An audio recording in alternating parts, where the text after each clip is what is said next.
Prisons hold dangerous people, but some inmates are feared even by the most ruthless.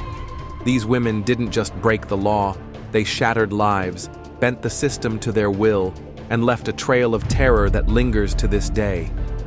Their crimes are as chilling as the control they still wield behind bars.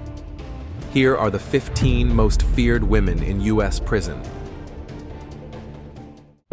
Number 15. Christa Pike, the Job Corps killer. Inside the quiet halls of a Knoxville Job Corps center, evil was taking root. In 1995, a teenage girl named Christa Pike would unleash a savagery that would shock the nation and earn her a notorious place in criminal history. The nightmare began with a smile. Pike, consumed by jealous rage, convinced her boyfriend Tadarrell Shipp and friend Shadala Peterson to help her target 19-year-old Colleen Slemmer. Their weapon of choice? Trust. They lured Colleen to a dark, secluded area with false promises of friendship. What happened next would haunt investigators for years. For 30 brutal minutes, Pike transformed into something inhuman. She didn't just kill Colleen, she tortured her with methodical cruelty. A pentagram carved into the flesh, savage beatings, and in a twist that stunned even hardened detectives, Pike took a piece of her victim's skull as a trophy, later bragging about wearing it on a necklace. But this was just the beginning of Pike's reign of terror. Behind prison walls, where most killers lay low, Pike's violence escalated. In 2004, she orchestrated a shocking murder plot with fellow inmate Natasha Cornett, proving that even maximum security couldn't tame her deadly instincts. Prison staff live in constant vigilance. Pike's record is filled with violent incidents, aggressive outbursts, and countless infractions.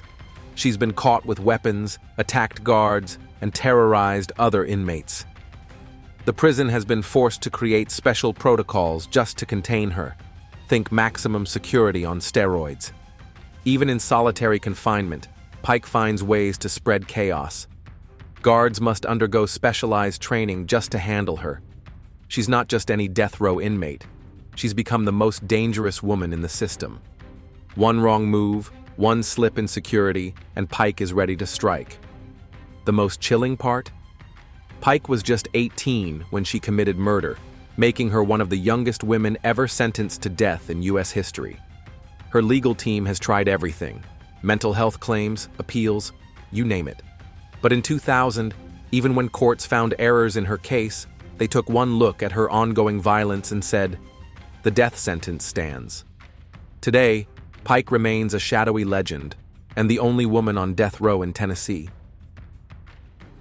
Number 14. Diane Downs, the unforgiven mother. On a warm spring night in Springfield, Oregon, a horrifying scene unfolded along a deserted road that would shake the foundations of maternal love itself. Diane Downs, a 27-year-old mother of 3, frantically drove her blood-soaked car to the Mackenzie Willamette Hospital. In the back seat lay her children, 7-year-old Cheryl Ann, 8-year-old Christy Ann, and 3-year-old Stephen Daniel, each fighting for their lives with devastating gunshot wounds. The night air was pierced by their fading cries. Downs crafted a dramatic tale of terror, a bushy-haired stranger appearing from the darkness, a failed carjacking, gunshots shattering the night. But beneath her performance, something far more sinister lurked. Her story, like her maternal facade, would soon unravel in the harsh light of investigation. The truth emerged piece by chilling piece. Witnesses described seeing her car crawling toward the hospital at an unusually slow pace, contradicting her claims of a frantic rush to save her dying children. While her children lay bleeding, Downs displayed an almost theatrical calmness that sent shivers down the spines of hospital staff. But the most damning testimony would come from beyond the silence of trauma. Her surviving daughter Christy, who had suffered a stroke from her wounds, eventually regained her voice and spoke the unspeakable truth. Her own mother had pulled the trigger. The motive behind this maternal nightmare was as twisted as it was selfish. Downs, obsessed with a married man who had explicitly rejected the idea of being a father, had conceived a horrific solution to what she saw as her child problem. Her children weren't victims of a random act of violence. They were obstacles she had chosen to eliminate in her delusional pursuit of romance. In 1984, justice caught up with Diane Downs. Her conviction for murder, attempted murder, and assault earned her a life sentence plus 50 years. But even behind bars, her story wasn't over. Her detachment from reality continued to manifest in increasingly dramatic ways. On July 11, 1987, Downs orchestrated her most brazen act yet, a daring escape from the Oregon Women's Correctional Center. For 10 tension-filled days, she eluded authorities, sending waves of fear through the community. When finally recaptured, she was found in the company of 2 other escapees, her desperate bid for freedom earning her an additional 5 years and a one-way ticket to a maximum security facility in New Jersey. Her case captured America's dark imagination, spawning numerous books, documentaries, and the haunting made-for-TV movie Small Sacrifices, starring Farrah Fawcett. Number 13, Jodi Arias, The Fatal Attraction. A whirlwind romance turned deadly when Jodi Arias, a beautiful and seemingly gentle soul, brutally murdered her ex-boyfriend Travis Alexander in a fit of jealous rage. Born on July 9, 1980 in Salinas, California, Jodi's early life was marked by a series of tumultuous relationships and a yearning for love and acceptance. When Jodi met Travis, a charismatic and successful salesman, at a conference in Las Vegas in 2006, sparks flew instantly. The two embarked on a passionate long-distance relationship, filled with steamy encounters and grand declarations of love. However, beneath the surface, the cracks in their bond began to show. As Travis pulled away, seeking to end their affair and move on with his life, Jodi's obsession grew. In a twisted turn of events, on June 4, 2008, Jodi arrived at Travis's home in Mesa, Arizona, armed with a knife and a gun. What followed was a frenzied attack that left Travis dead in his shower, his body bearing the marks of 27 stab wounds, a slit throat, and a single gunshot wound to the head. Jodi initially denied any involvement, weaving a web of lies and deceit. But as the evidence mounted, including a camera discovered in the washing machine containing intimate photos of the couple taken on the day of the murder, Jodi's story began to unravel. In a shocking twist, Jodi took the stand in her own defense, claiming that she had acted in self-defense after Travis had attacked her in a fit of rage. However, the jury saw through her manipulations and found her guilty of first-degree murder. The trial, which captured the nation's attention, exposed the dark underbelly of a toxic relationship fueled by jealousy, obsession, and a complete disregard for human life. Jodi's chilling demeanor and lack of remorse only served to solidify her image as a cold-blooded killer. She was sentenced to life in prison without the possibility of parole. Number 12, Pamela Smart, A Deadly Love. A tale of forbidden love, manipulation, and murder unfolded in the quiet town of Derry, New Hampshire, when Pamela Smart, a 22-year-old high school media coordinator, orchestrated the killing of her husband, Gregory Smart, with the help of her teenage lover and his friends. Born on August 16, 1967, in Coral Gables, Florida, Pamela's early life was marked by academic success and a drive to succeed. But beneath the surface, a darkness lurked, waiting to be unleashed. When Pamela began working at Winnacunnet High School, she quickly caught the eye of 15-year-old Billy Flynn, a student with a troubled past. The two embarked on a clandestine affair, their passion fueled by the thrill of the forbidden. But as the relationship deepened, Pamela's husband, Gregory, became an obstacle to their happiness. In a twisted plot born of lust and desperation, Pamela convinced Billy and his friends to murder Gregory, promising them a life of freedom and love. On the night of May 1, 1990, The plan was set in motion. Billy and his accomplices entered the Smart home, where they confronted Gregory and shot him in the head, leaving him to die on the floor of his own home. The investigation that followed was a media circus, with the sordid details of Pamela's affair and her role in the murder capturing the nation's attention. The prosecution painted a picture of a manipulative seductress who had used her position of authority to prey on a vulnerable young man. In a trial that lasted for weeks, the jury was presented with overwhelming evidence of Pamela's guilt, including wiretapped conversations in which she coldly discussed the murder plot. In the end, Pamela was found guilty of being an accomplice to first-degree murder, conspiracy to commit murder, and witness tampering. She was sentenced to life in prison without the possibility of parole. Number 11. Gypsy Rose Blanchard, the girl in the wheelchair. A young woman bound to a wheelchair, her frail body ravaged by a host of debilitating illnesses. A doting mother, tirelessly advocating for her daughter's care. This was the image that Gypsy Rose Blanchard and her mother Dee Dee presented to the world. But behind closed doors, a sinister truth lurked. Born on July 27, 1991, in Golden Meadow, Louisiana, Gypsy Rose's childhood was a nightmare masquerading as a fairy tale. Dee Dee, a master manipulator, convinced everyone, including medical professionals, that Gypsy suffered from a litany of diseases, from leukemia to muscular dystrophy. Gypsy was subjected to countless unnecessary surgeries, medications, and restrictions, all at the hands of her mother. Dee Dee's actions, a textbook case of Munchausen syndrome by proxy, robbed Gypsy of her childhood and her autonomy. As Gypsy grew older, the cracks in her mother's carefully constructed facade began to show. Gypsy, desperate for freedom and love, turned to the internet, where she met Nicholas Godejohn, a man who would change the course of her life forever. On June 14, 2015, in a twisted plot hatched by the young lovers, Gypsy and Nicholas murdered Dee Dee in her sleep.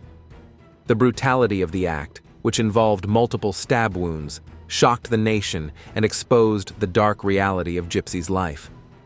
The trial that followed was a media frenzy, with the world watching as the shocking details of Gypsy's abuse came to light. Experts in the field of Munchausen syndrome by proxy testified to the psychological toll of Dee Dee's actions, painting a picture of a young woman driven to desperation. In the end, Gypsy pleaded guilty to second-degree murder and was sentenced to 10 years in prison. Number 10. Brenda Delgado, the scorned lover. Imagine a love so twisted, so all-consuming, that it drives a person to commit the ultimate act of betrayal. This is the story of Brenda Delgado, a woman whose jealousy and obsession led her down a path of no return. Born on December 4, 1994, in Mexico, Brenda's early life was unremarkable. But as she grew older, her dreams of a fairy tale romance took a dark turn.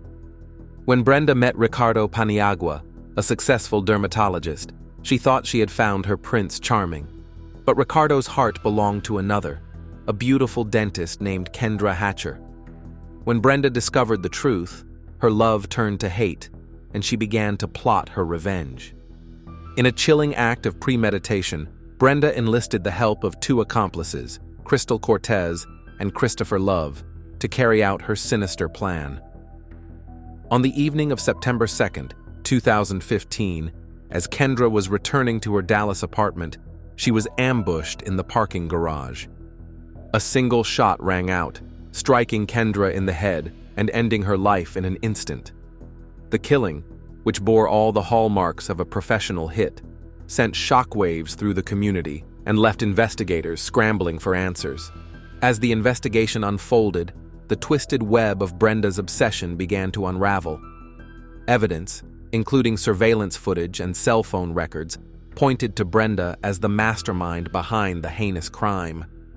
Brenda, realizing the walls were closing in, fled to Mexico, sparking an international manhunt.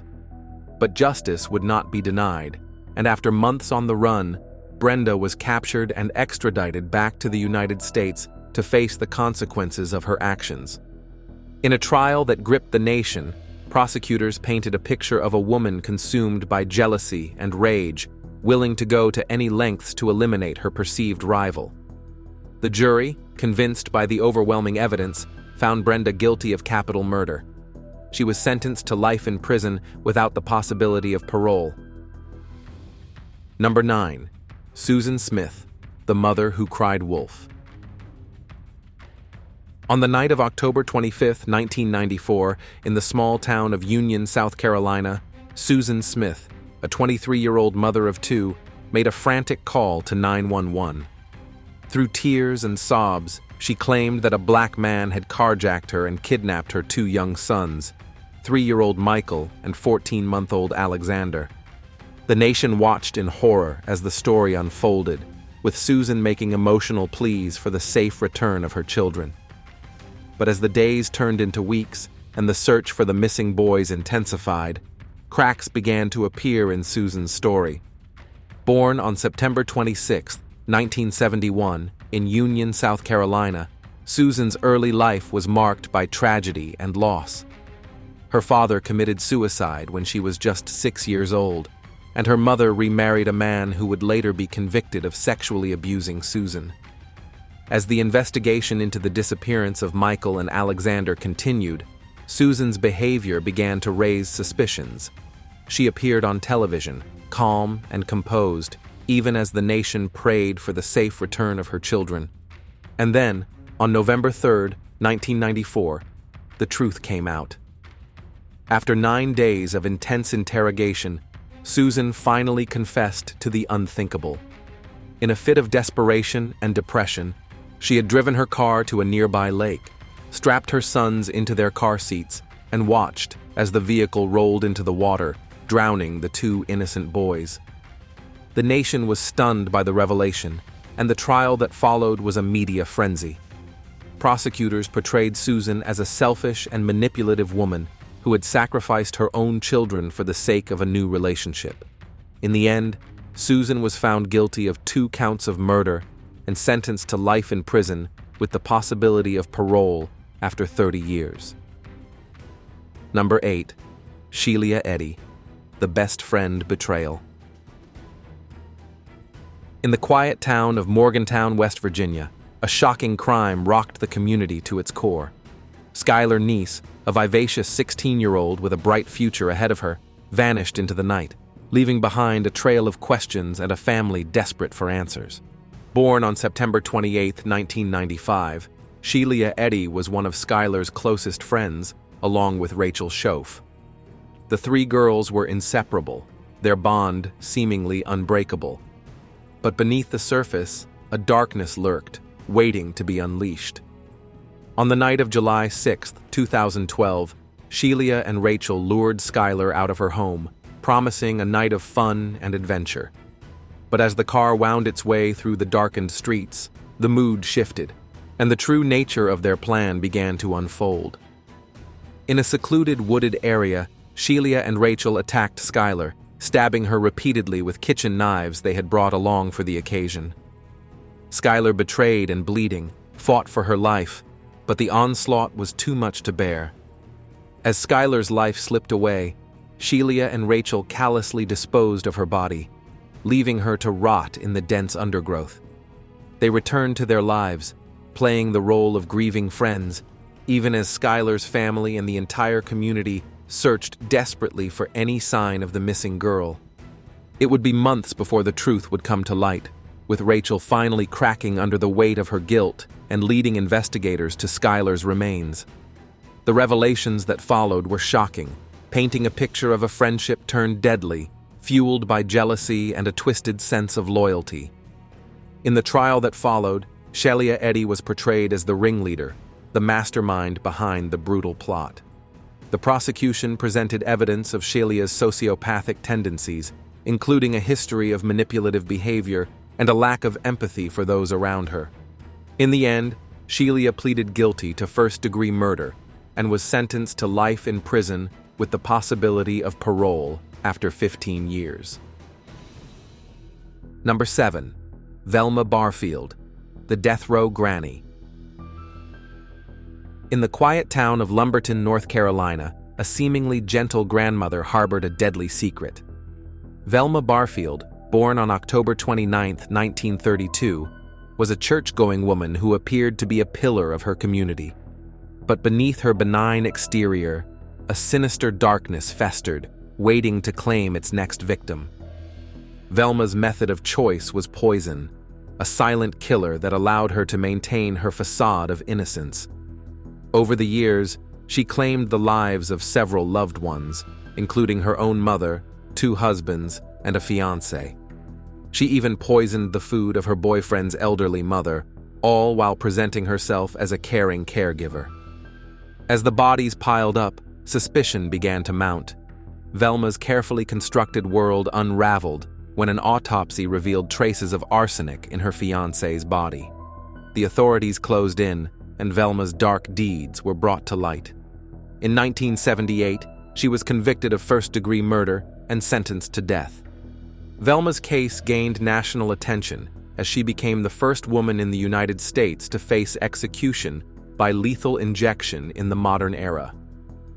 On November 2, 1984, Velma Barfield took her final breath, her legacy forever etched in the annals of true crime history. Number 6. Janine Jones, the Angel of Death. In the pediatric ward of the Bexar County Hospital in San Antonio, Texas, a sinister presence stalked the halls. Janine Jones, a seemingly dedicated nurse born on July 13, 1950, had a dark secret that would earn her the chilling moniker of the Angel of Death. As a nurse, Jones was entrusted with the care of vulnerable children, many of whom were fighting for their lives. Instead of providing comfort and healing, Jones uses her position to unleash a reign of terror. With a syringe filled with deadly drugs, she injected her young patients, sending them into cardiac arrest and watching as they struggled for survival. The hospital staff began to notice an alarming pattern of children suffering mysterious seizures and coded blue emergencies during Jones's shifts. Suspicions grew, and an investigation was launched. The evidence against Jones was damning, and she was eventually convicted of the murder of 15-month-old Chelsea McClellan, whom she had injected with a fatal dose of succinylcholine. Jones's killing spree was believed to have claimed the lives of up to 60 children, making her one of the most prolific serial killers in American history. She was sentenced to 99 years in prison, a punishment that seemed insufficient for the unimaginable pain and suffering she had inflicted upon her innocent victims and their families. Now it's time for today's subscriber pick. According to reports, this is the most feared woman in a U.S. prison. In the early 2010s, a strong woman broke into a home and kidnapped children. After an investigation, police found the children were no longer alive. She was caught and jailed, but that was just the beginning. In prison, she became a menace, attacking inmates and spreading fear. Even hardened criminals were terrified of her, leading to her placement under tight security. What do you think? Let us know in the comments. Number 5. Mary Beth Tinning, the Killer Mom. In the city of Schenectady, New York, a family's worst nightmare unfolded over the course of 13 years. Mary Beth Tinning, a mother of 9 born on September 11, 1942, faced the unthinkable loss of 8 of her children, all of whom died under mysterious circumstances. The first child, Jennifer, died just 8 days after being born in 1972, followed by Joseph Jr., who perished from a seizure at the age of 2. Barbara, just 5 months old, succumbed to SIDS, and Nathan passed away from acute meningitis at 3 months old. The tragic pattern continued with the deaths of Mary Frances, Jonathan, and Michael, all before their first birthdays. Suspicions arose when Tinning's adopted daughter, Tammy Lynn, died at just 5 months old.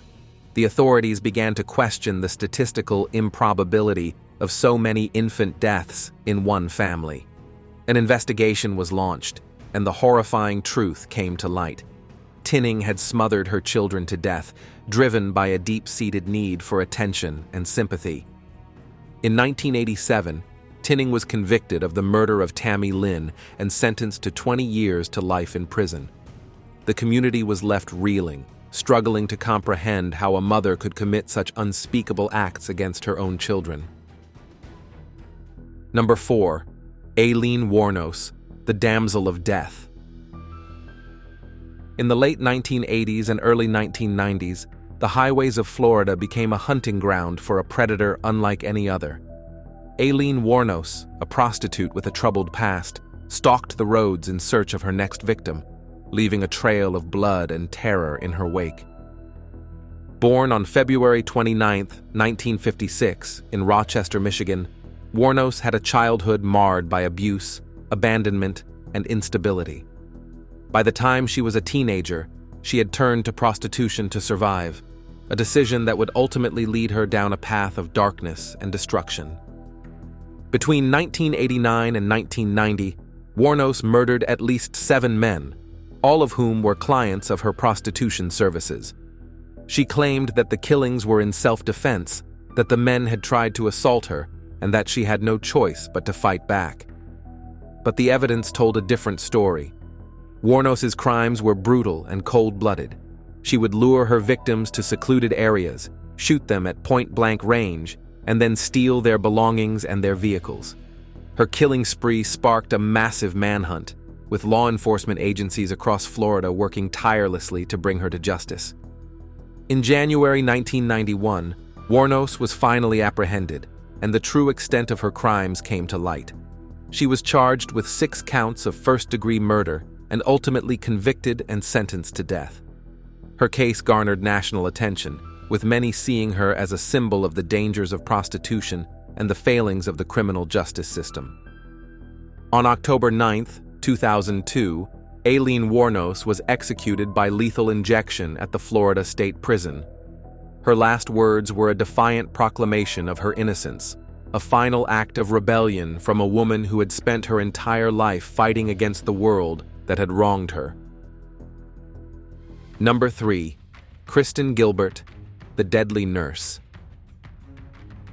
In the halls of the Veterans Affairs Medical Center in Northampton, Massachusetts, a sinister presence lurked. Kristen Gilbert, a nurse with a charming demeanor, had a deadly secret. She was using her position to play God, deciding who would live and who would die. Born in November 1967, Gilbert had a troubled past marked by abuse and mental illness. She had a history of making false allegations and seeking attention through illness.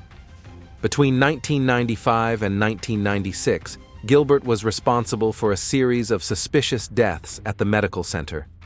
Patients who were otherwise stable suddenly went into cardiac arrest, their bodies riddled with puncture marks from syringes. Investigators soon discovered that Gilbert had been stealing epinephrine, a drug used to treat allergic reactions, and using it to induce heart attacks in her victims. She would then rush to the scene, playing the role of the heroic nurse trying to save their lives. The prosecution painted a picture of a woman driven by a twisted need for attention and control. They presented evidence of Gilbert's erratic behavior, including a suicide attempt and a bomb threat she had called into the hospital. In the end, Gilbert was found guilty of 3 counts of first-degree murder and 2 counts of attempted murder. She was sentenced to 4 consecutive life terms without the possibility of parole, ensuring that she would never again have the opportunity to play God with the lives of her patients. Number 2. Susan Atkins, the Manson family's sinister siren. In the late 1960s, a group of young people became enthralled by the charismatic and manipulative Charles Manson, forming a cult that would become known as the Manson family. Among them was Susan Atkins, a young woman who would become one of the most notorious members of the group. Born on May 7, 1948, in San Gabriel, California, Atkins had a troubled childhood marked by neglect and abuse. When she met Manson, she was drawn to his magnetic personality and the sense of belonging he offered. On the night of August 9, 1969, Atkins participated in the brutal murders of Sharon Tate, a pregnant actress, and 4 others at Tate's home in Los Angeles. The following night, she was involved in the killings of Leno and Rosemary LaBianca. During the trial, Atkins's chilling testimony shocked the nation. She described the murders in graphic detail, showing no remorse for her actions.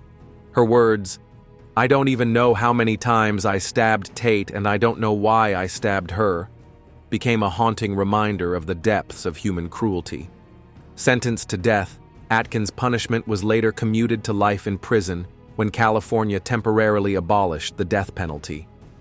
Behind bars, she became known as a manipulative and fearsome presence, spreading fear among her fellow inmates and even plotting violence.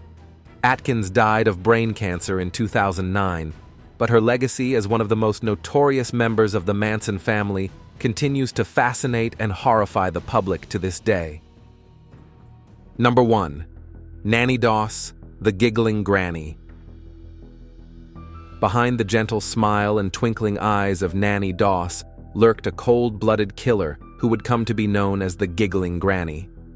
Born in 1905 in Blue Mountain, Alabama, Doss had a troubled childhood marked by abuse and tragedy. As an adult, she embarked on a series of marriages, each one ending in the mysterious death of her husband. Between 1927 and 1954, Doss was married 5 times, and each of her husbands died under suspicious circumstances. But it wasn't just her husbands who fell victim to Doss's deadly designs. She also killed her mother, her sister, her grandson, and her mother-in-law, often using poison as her weapon of choice. Doss's crimes went undetected for decades, with the deaths of her loved ones often attributed to natural causes. But in 1954, the death of her 5th husband, Samuel Doss, raised suspicions. An autopsy revealed that Samuel had died of arsenic poisoning, and investigators soon uncovered a pattern of death that followed Nannie Doss wherever she went. In total, she is believed to have killed 11 people over the course of 3 decades. When confronted with the evidence, Doss initially claimed that she had poisoned her husbands because they were all alcoholics who had treated her badly. But as the investigation progressed, she began to giggle and make jokes about the deaths, earning her the moniker of the giggling granny. In 1955, Doss pleaded guilty to the murder of Samuel Doss and was sentenced to life in prison. She died of leukemia in 1965, taking the full extent of her crimes to her grave. Thanks for watching, and we'll see you in the next one.